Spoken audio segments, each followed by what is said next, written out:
Hi, my name is Tim. I wanted to share with you a little bit about me, my background, what I've been through, and well, you see me pull up in a wheelchair, so I figured I'd go through that first. I was at about 10 years ago, well actually 11 years coming up next month.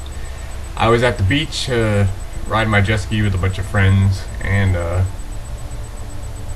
it was about the end of the day. I just called my mom to tell her I was going to be calm soon to throw some steaks on the grill, and I had let two girlfriends of mine take this jet ski out to run the gas out. I backed my car down, put the trailer in the water, and while I was waiting for them to come back, I was kicking dirt back and forth with another girlfriend of mine. And she kicked some dirt at me, I kicked some back at her, she kicked some back again. I kind of turned to avoid it and kind of went to shallow dive. Mind you, I was standing in knee-deep water, so I knew the water wasn't very deep, and it was actually about the same depth for about a half mile. Well, as soon as I dove, my head hit the bottom. I don't know if it hit a lump of sand or a rock or something, but I was instantly paralyzed. I couldn't move my legs or my hands or my arms or nothing. Only thing I could do was shake my head. So there's about probably 20, 30 people around me. You know, probably 4 or 5 of us had jet skis, so a lot of people, you know, were around.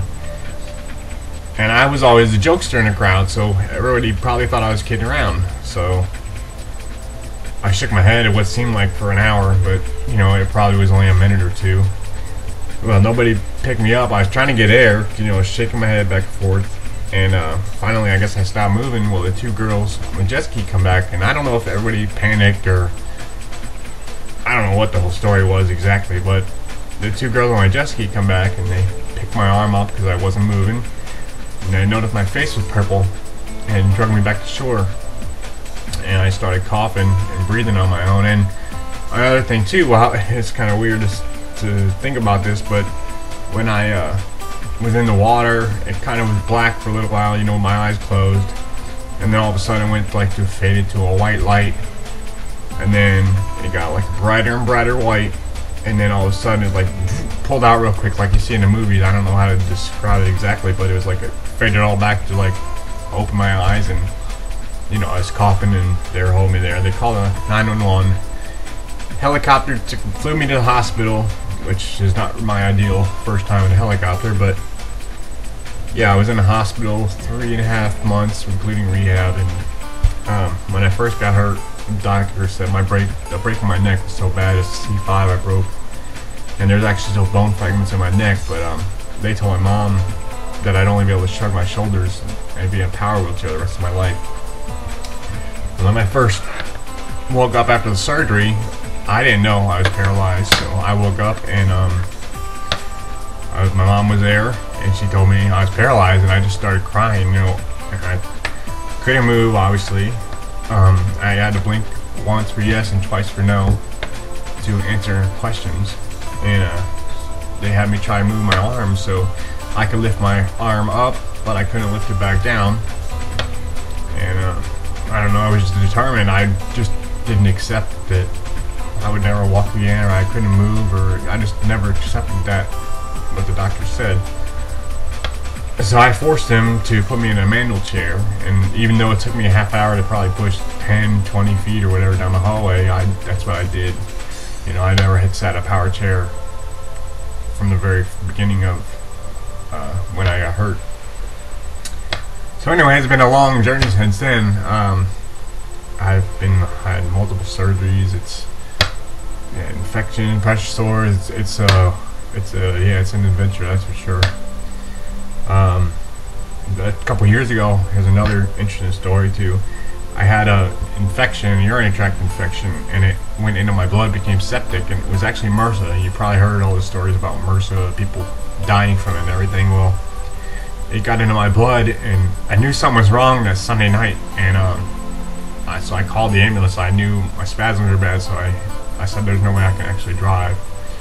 So they rushed me to the hospital. Like 6 o'clock Monday morning, I coded, and I died for 40 minutes. I had no pulse, no breathing, but the doctors didn't give up on me because they knew my doctor knew that I had a do not resuscitate order, so it was like if I didn't want to be kept on any life support or whatever, so they kept trying, and finally I started breathing again. I was in a coma for 12 days, an induced coma, and the doctor told my mom, you know, if I come out of it, I'd most likely be brain dead, because it locks into the brain for what, I think it's 4 or so minutes. You're usually, you know, it's not good. So anyway, yeah, when I come out of the coma, I could barely talk at all. I mean, luckily I knew where I was at, but I had to learn to talk all over again. I had to see a speech therapist after. I had to regain my strength. And yeah, the doctor said it's amazing. It's a miracle that I'm able to do what I'm able to do. And I feel like I'm back to 100% what I was at before, because he said he's only known one other person that had been through something even remotely close, and that person can't tell the time of day, can't tell the difference between night and day, and I don't even think he can talk, is what he said. So I feel very fortunate to be here. I just know that I haven't done what I'm here to do, and that's to help other people. So anyway, it's other than that, I'm just about done with my bachelor's degree in accounting, which has taken me forever to get.